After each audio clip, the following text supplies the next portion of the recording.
কথা উনি বলে গেছে। দেখলাম কিছু নমুনা বর্তমানও দেখালো বাবা। তবে বেকায়দা একটা জায়গায় পালাটা হয়েছে গুরু শিষ্য। আজকে যদি এখানে উনি আমাকে মারতে মারতে মেরেও ফেলে, তবুও হয়তো আমার করার কিছু থাকবে না বাবা। তার কারণ পালাটা হয়েছে গুরু শিষ্য। গুরুরা অনুরাগ করতেই পারে বাবা, তবে গুরুদের অনুরাগটা ঠিক স্বাভাবিক কি বাবা, এটা মেনে নেওয়া যায়। কিন্তু অনুরাগের ভিতরে যদি কোনো বেকায়দা থাকে, এটা একটু মেনে নিতে কষ্ট হয় বাবা। আমি জিজ্ঞাসা করেছিলাম সর্বপ্রথম গুরু কে ছিল, তার শিষ্য কে ছিল, তাদের মুখ থেকে সর্বপ্রথম কোন বাক্য বলছিল। এখনকার গুরুরা তা বলে কি বলে, উনি সুন্দর করে জপ করেছে। তবে আমি আর একটা প্রশ্ন করেছিলাম, এই যে 5 ওয়াক্ত নামাজ, হজ, যাকাত, কালিমা, মাতা পিতার খেজমত করলেই যদি আমরা জান্নাতে যাইতে পারি, তাহলে আমরা কেন গুরু ধরবো? কিসের ঠেকা, কিসের অভাব যে গুরু ধরতেই হবে? কি কারণে ধরতে হবে? এটা কোরআনের কোথায় আছে? কত নম্বর পৃষ্ঠায় আছে? উনি কি সুন্দর কথা কইল, সুন্দরভাবে বুঝাইলো, পাবলিকও তো বুঝা গেল। কয় এই রুমি সরকার, কালেমা পড়লেই মুসলমান হয় না। মানলাম আপনার কথাগুলো কিছুক্ষণকার জন্য, কালেমা পড়লে মুসলমান হয় না।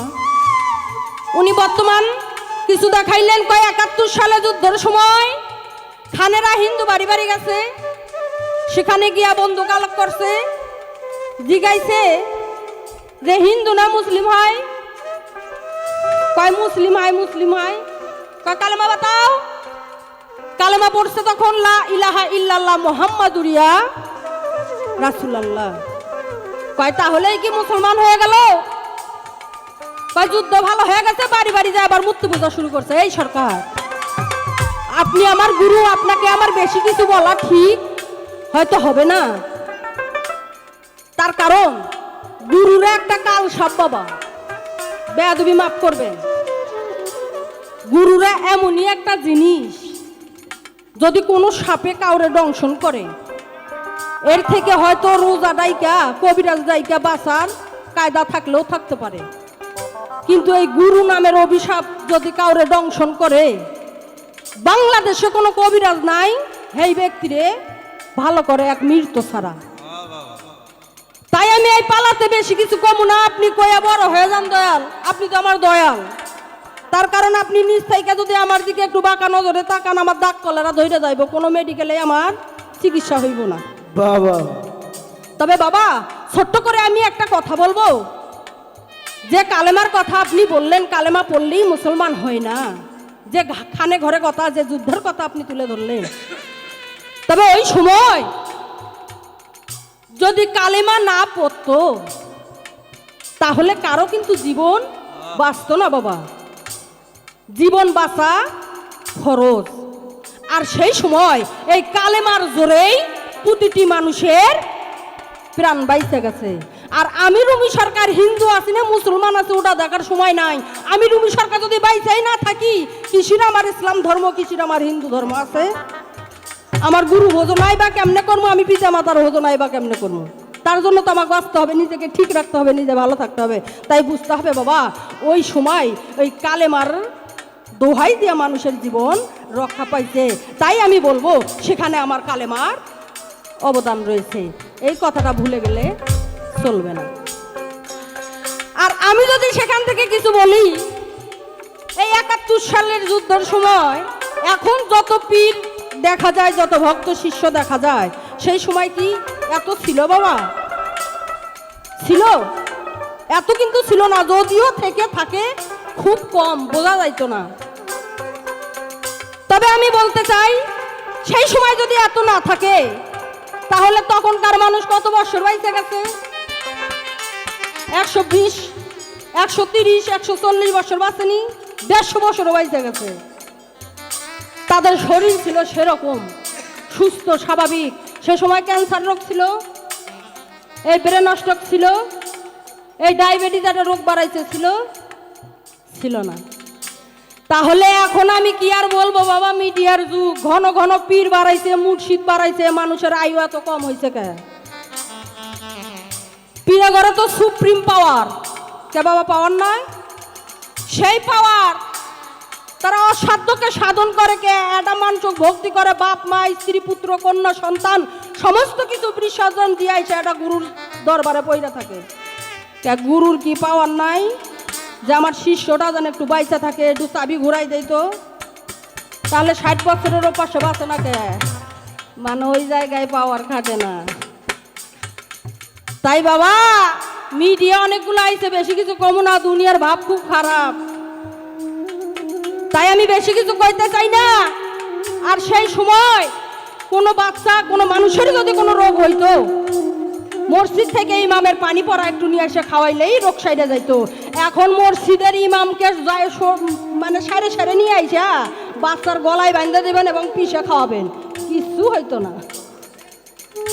মানুষের ইমান নাই।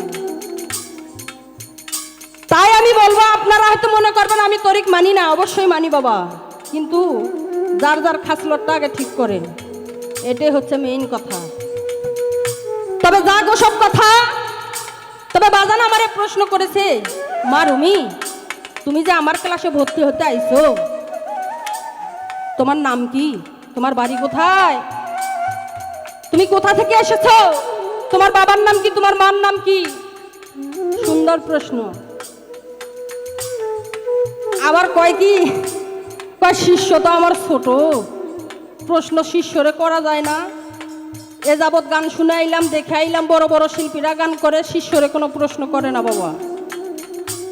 তবে আমি একটা দয়াল পাইছি, আমারে প্রশ্ন করলো, আবার কয় প্রশ্ন করা যায় না। তাই তো আমার দয়াল আব্দুর রশিদ সরকার বলতো, বেয়াদবি মাফ করবেন, যে ভক্তি দিয়ে আমারে গোয়া সেরে দেয় 3 পোয়া।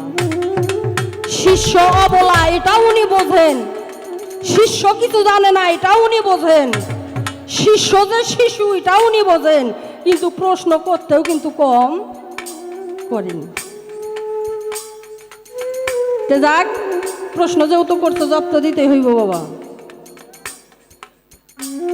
এই যে আমি রুমি সরকার কোথা থেকে আইছি বাবা, আমার ভুল ত্রুটি বেয়াদবি মার্জনা করবেন দয়াল।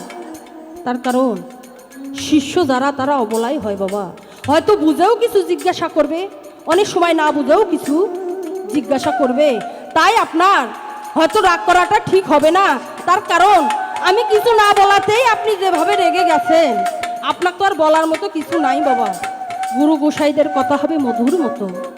আমি দেখলাম আপনি যে রাগ করলেন, আবার আমারে কইতাছেন এ রুমি,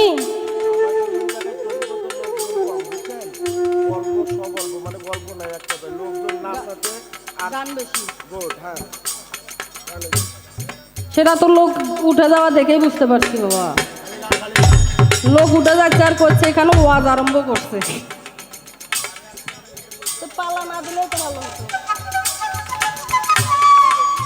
সে যাক, কথা কম বলতে বললো বাবা, কথা কমই হবে, এখানে কথা বোঝানোর মতো লোক নাই, তাই আমি কথা আর বাড়াবো না। এখানে শুধু গান হবে নাকি তাই বললো। তাই আমি রুমি সরকার, আমি সর্বপ্রথম ছিলাম জাতের সাথে মিশে, সেখান থেকে এলাম রোহিণী জগতে, সেখান থেকে এলাম বাবার মস্তকে। আর বাবার মস্তকে যখন আমি আসলাম, আমার বাবা ঠিক থাকতে পারলো না, তাই আমার বাবা আমার মার কাছে গেল, আমার বাবা কাম করলো, আমার মাতা নীরবে সামাল দিয়া গেল। তাই আমার বাবার নাম হয় কামাল আর আমার মার নাম হয় সামাল। তার কারণ আমার বাবা কাম করছে, আমার মাতা নীরবে সামাল দিয়ে গেছে। তাই বাবার নাম কামাল আর মার নাম হয় সামাল, আর আমার নাম হলো বিন্দু জালাল। তার কারণ আমি রুমি সরকার, 1 ফুট বিন্দু থেকেই আমার জন্ম, তাই আমার নাম হলো বিন্দু জালাল। আশা করি বুঝতে পেরেছেন। তাই আপনি একটা কথা বলেছেন, এই রুমি, নবী যদি মইরা যায় তরাই বকে না তোর বাপ। এই সরকার, যেখানকার রাখ সেখানে রাখেন, তরাইব কেন আমার বাবা? আমার বাবাই তো তার লাইগা হাত তুলে কানবো সেদিন। তাই বাবা, গুরুদের এত রাগ থাকতে নাই। তাই তো কবি বলেছে, সাদা কাপড় পরলেই মনটা সাদা হয় না, চকচক করিলেই সোনা তারে কয় না, এক তারাটা হাতে নিলেই বাউল হওয়া যায় না, আগে মনটা বাউল করে নিয়া। উপরে সাদা লেবাস পরছ, ভিতরে তোমার মাক্কালের গোটার থেকেও বেশি কালো। ওই সাদা পোশাকের এই রুমি সরকারের কাছে কোনো টাইম নেই। আগে ভিতরটা সাদা করো, ভিতরে পর্দা লাগাও, চোখে পর্দা লাগাও। আগে মানুষ হও, তারপরে না লেবাস নিয়ে ভাইব। তাই সাধু সাইজা হওয়া যায় না, সাধু হতে হয়।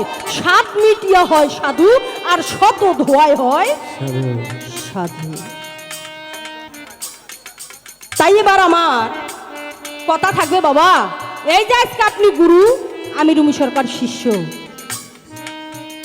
আমার হাত আছে, পা আছে, চোখ আছে, কান আছে, নাক আছে, মুখ আছে, সবই আছে বাবা। আপনি যে গুরু, আপনারা হাত, পা, চোখ, কান, নাক, মুখ সবই রয়েছে। আপনিও মানুষ, আমিও মানুষ। শুধু পার্থক্য হলো আপনি পুরুষ আর আমি নারী। আপনার আছে পুরুষ লিঙ্গ আর আমার আছে স্ত্রী লিঙ্গ, শুধু এইটুকুই পার্থক্য, এর বেশি কোনো পার্থক্য